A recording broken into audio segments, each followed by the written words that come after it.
So, ladies and gentlemen, today I am here with Steve Insurance, a leading insurance agent in Nairobi area and also Kiambu area and its environs.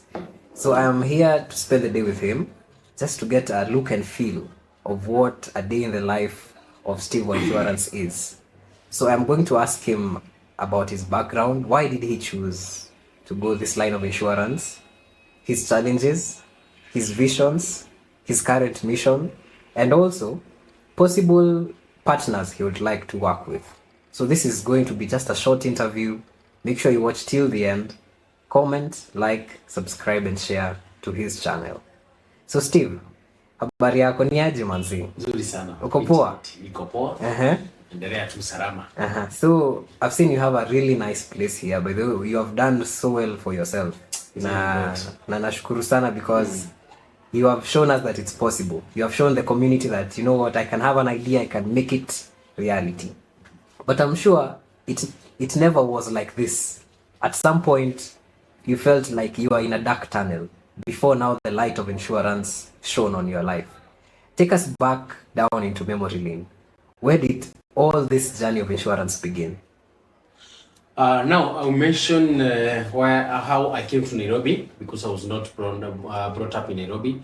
And first of all, thank you very much for hosting me, and thank you very much for that person who is watching. I will request them to ensure they subscribe and like. Now, growing up, I grew in a village called Kamuriwa, that is Kamogi sub-location, or in Gatudo North. And I was that young man who was msewa kujituma.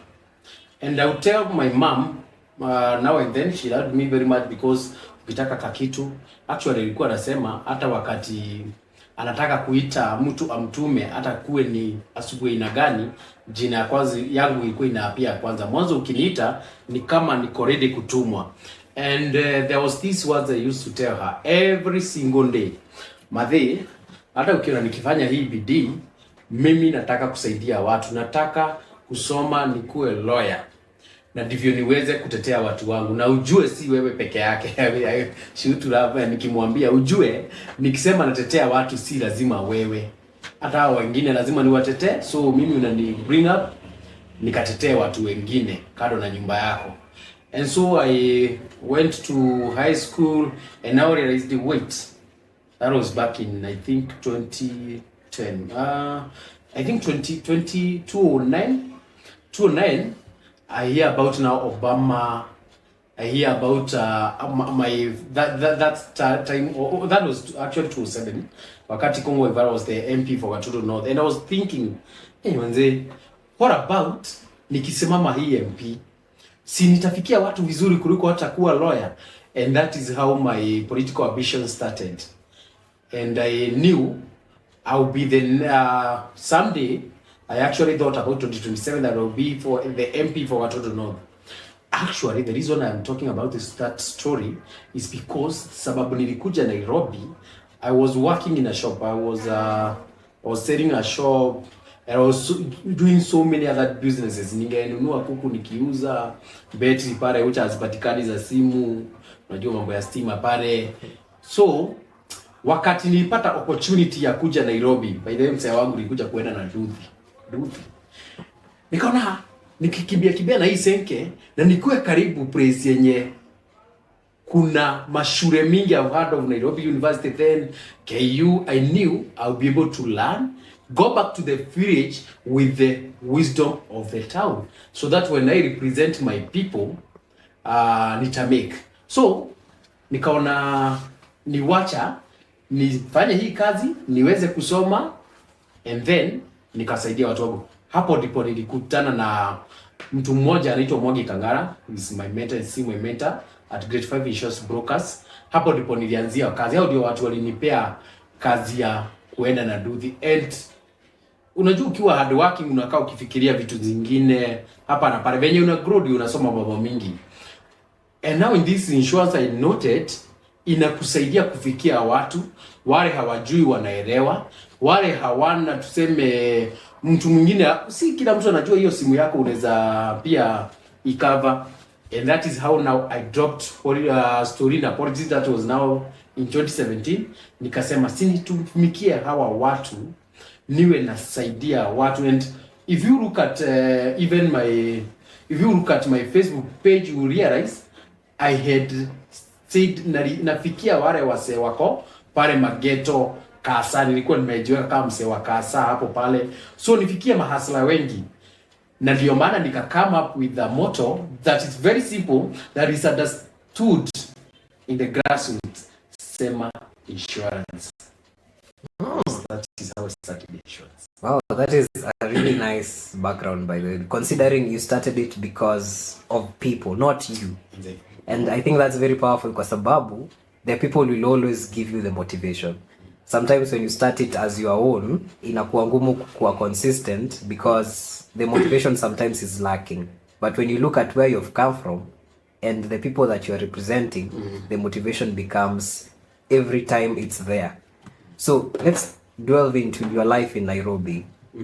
It must have not been like an easy time coming into the city with ambitions of knowledge and a deficiency of funds.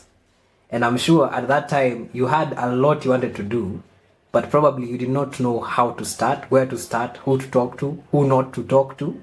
So how did you structure your mind, your planning, your each and every day when you wake up? What was your driving force, and how did you manage to come to a point and say, you know what, I am seated in an office selling insurance?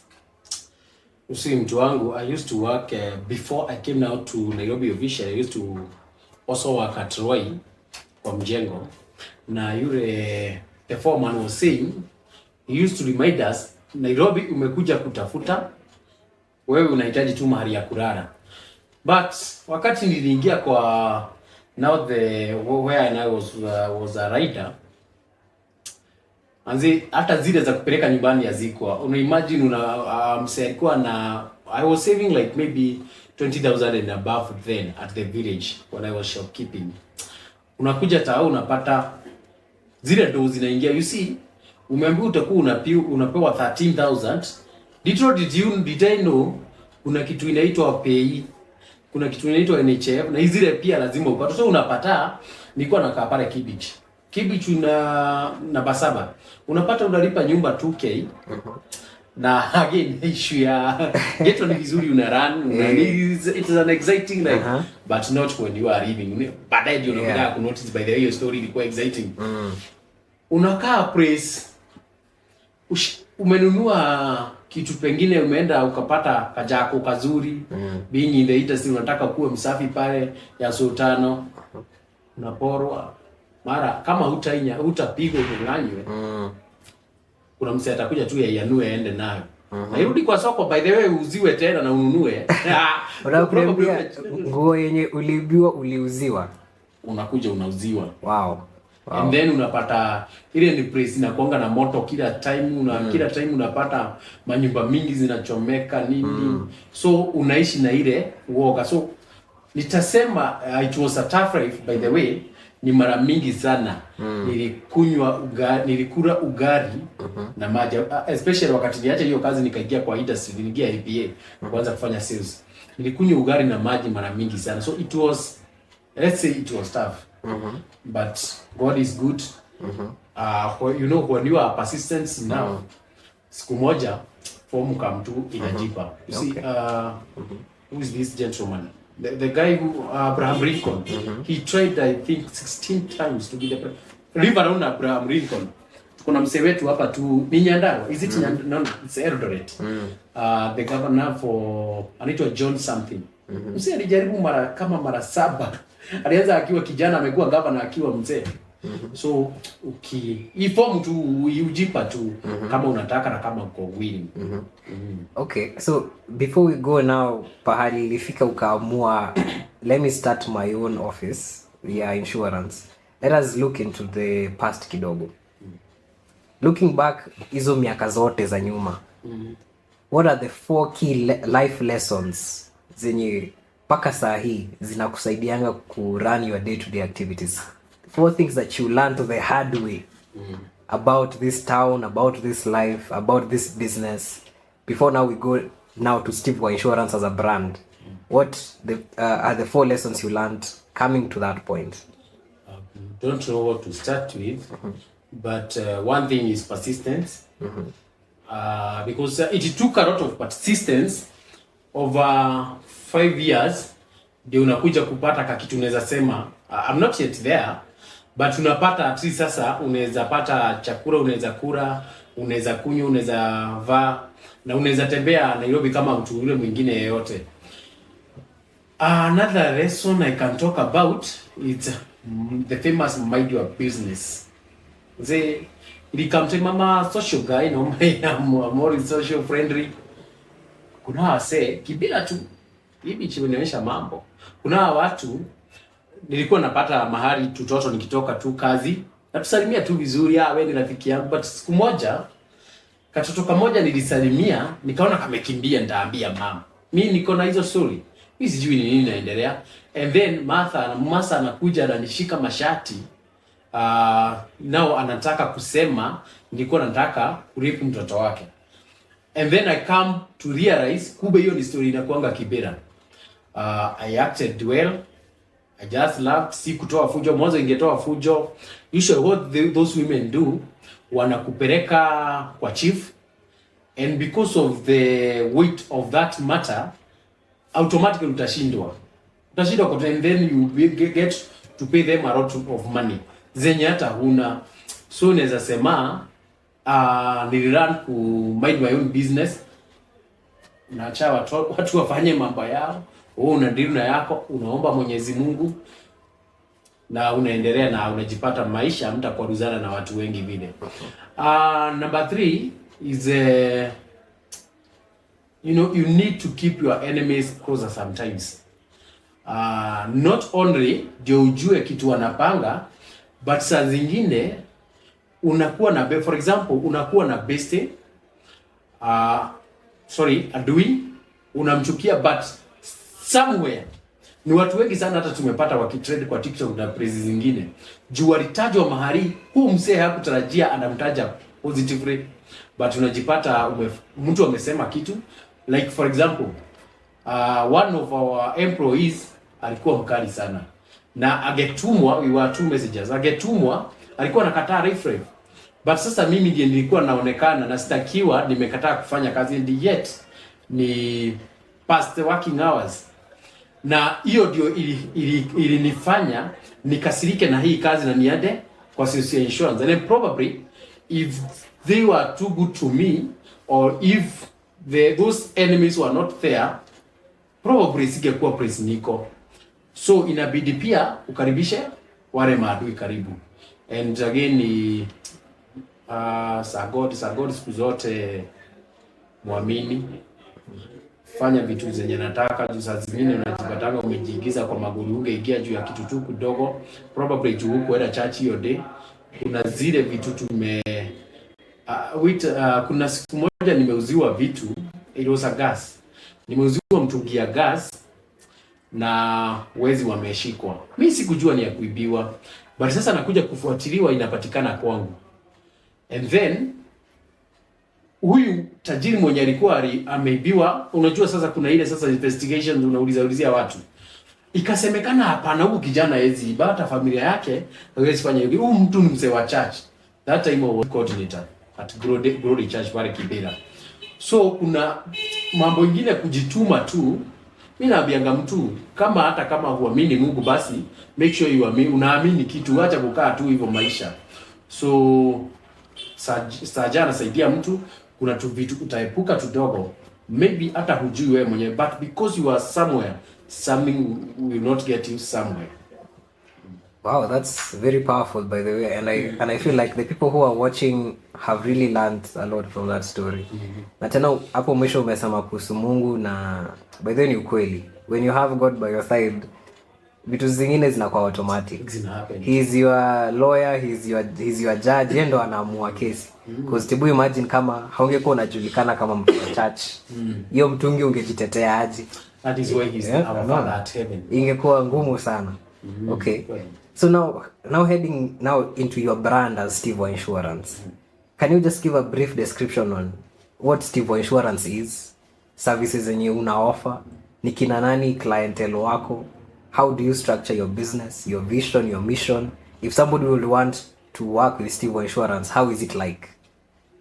So Steve Insurance tuliangalia tukaona now I've got into insurance, nimeona acha tuweke politics kando, tufanye hii kitu, acha tufanye insurance tufikie watu.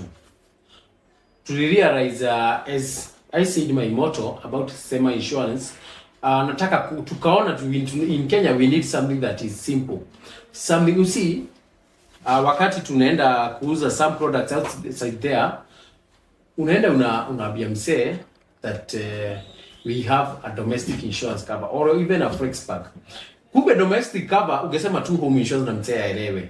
So to break you, have you ever gotten a policy document and you don't understand anything, and there are things that could have been explained in simpler terms? So tukasema we want to deliver just a simple information. Tuna just kitu ikuwe simple, exciting, kitu hata wewe unafurahia ukisikiza, but then itakuwa pia informative na ni professional again. So that is our mission. Na tuka come up in a way, even the name itself is simple. Usikia Steve Insurance. By the way, in many times that I go to different offices and I mention Steve Insurance, and a gentleman thinks I'm joking because hagetarajia kuna kitu kama kuna jina kama hiyo. So product zetu zinakuanga too simple, and about our clientele, we are able to cover everyone. Kama wewe ni mtu ako pale chini, kama ni mtu wangewaita mama mboga na mahasra, watu wa boda boda, tuko na cover zao zenye zinawafaa. Upande huu mwingine tukienda the likes of Western and so on, we have their covers for the businesses, electronic equipment. Yani kila msee unahakikisha unapata. For example, now in insurance nowadays unasikia tunasema we can give you a fire insurance, but nikipata umejenga kibanda yako pale hivyo na umejenga pengine na mabati, na zingine by the way ni kubwa na ya mabati, ni msee na anangangana, ingine ni abao, unapata wasea wakavi. So tunaangaliaga vitu kama hizo, we see how we can assist you. Hata probably kama tutaweza kukupea the fire insurance, huyo mfanyakazi uko naye, we can give maybe a personal accident cover or even a WIBA.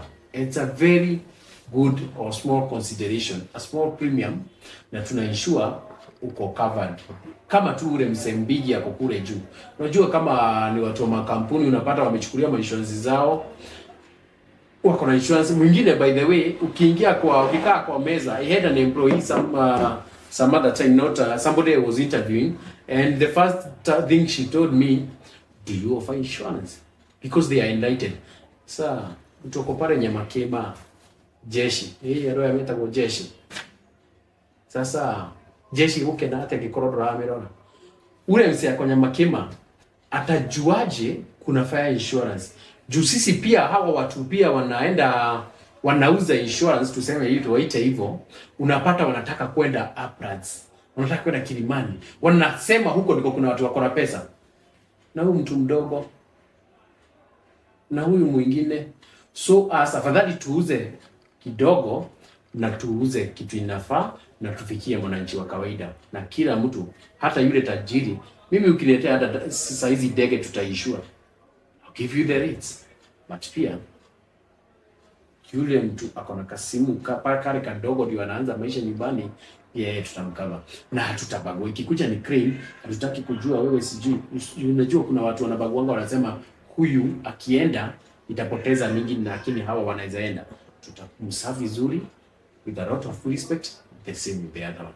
Hatubagui. Sisi huku ukisema insurance, utapata insurance yenye inafaa na itakufurahisha.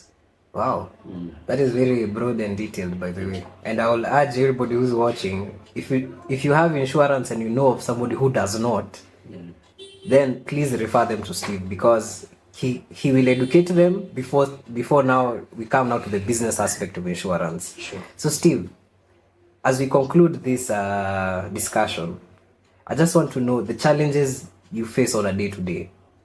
For somebody who would want to be like you, to step out of the comfort of the office and start their own farm, their insurance. what would they expect? Ni nini wanangoja? Manze, challenges ni mob. Kila place inakuwa na challenges zake, lakini pia kuna njia pia za avoid. For example, there is something we call prospecting. Prospecting basically ni ile kutoka kwa my comfort zone or my office naenda naongelesha watu. Juu hata ukiniona hapa, I have marketers, yes, but I will also go out and talk to people. Remember, this is something I love doing, it's my passion. So kuna place utafika hata hujaongea ushafukuzwa. Kuna place utafika ukitaja tu jina insurance hawagoje kitu kingine. Pia kuna wale there are people we usually call them China eggs. Ata the sanguines of this world. Ata shida akikupromise kuja come on Monday. Steve, Monday saa 4. Alafu nilikwambia saa 4. Unajua kuna director anagoja saa hii. Sikuje Wednesday. So hizo challenges ziko. By the way, I love those people juu wanakupeanga hope.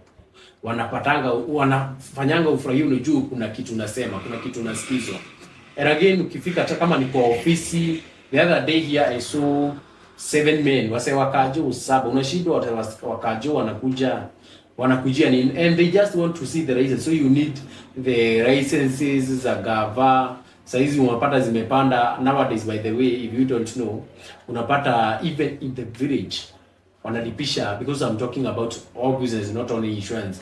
Unapata msee pale kwa Kajo the Kiambu County wana charge 2400 za takataka zenye wachukuangi 2400. So kuna so many charges. Kuna wale watu again, kuna wale watu pale pengine nyumbani ama kule kwingine wanafikiria you have all the money. Kwanza wakisikia wewe unafanya na insurance, maharabee here and there, hatusemi ni baya, but sasa wengine wanakuwa na so much hope in you zenye, na ukifanya branda ujisahau utapotea, unajipata umefunga hiyo kazi. So challenges ziko, lakini kama vile nilisema, ukiwa na saja mambo yanaenda swafi. Safi sana. So Steve, in 1 minute nataka uongeleshe jeshi yako ya watu wanakujua, watu hawakujui, watu watakusikia leo, watu watakusikia in 1 year from now. It doesn't matter. In 1 minute, sell yourself. Jeshi, habari zenu. This is Steve wa Insurance. Steve wa Insurance thinks about you every day, thinks about what you are going through, the financial losses that you go through every single day. We are here to make sure that boda you have utakosa kubeba kesho juu uligonga mtu wa wenyewe ama uliagusha mtu. Tunaishiwa hapo well covered. Kama ni kwa matatu, nimeona watu wengi sana wamefunga biashara juu walipata accident, mtu ameumia. So kuna vile tunakuangalia pia you get something small. Kama ni biashara yako iwe kubwa ama dogo, there is a way we can come in and assist you. Na ya muhimu zaidi, our vision is to be the ultimate insurance information hub. And basi we say here, you be educated and be informed, be educated and be insured. So we inform you, we give you this information for free. Take through what is this kind of insurance, what solutions you need here. Na zaidi tunakusikiza wewe mwanzo, wewe ndiye utatueleza kitu unahitaji. Kazi yetu ni kupea tu solutions. Na nitashukuru sana mkiendelea kuja kwangu, wenye wanakujanga kwangu. Na kama umesikia product hapa pengine unasikia unahitaji, make sure you tell your insurer, make sure you talk to your agent. Tuangu hata tukue insured. Najua information sasa utapata. Asante. So Steve, tutakupata vipi? Social media, namba ya simu, how do we get you? You can get me on YouTube, Steve, TikTok at Steve Insurance. Same with Instagram, Facebook, Steve Insurance, LinkedIn, Steven Shege. Namba yetu ya ofisi ni 0716 511 0716 526 511. Ukitaka kunipigia mimi personally, hiyo namba itachukuliwa na msichana ya ofisi, itachukuliwa na msichana anaitwa Winnie. Ukitaka kunipata personally ni 0712 047 806 ama 0753 990 341. You can also send us an email on stevewainsurslimited@gmail.com. stevewainsurslimited@gmail.com. Thank you. Steve, shukran sana for your time. May you have an amazing journey in your insurance. Steve Insurance, Sema Insurance. Thank you.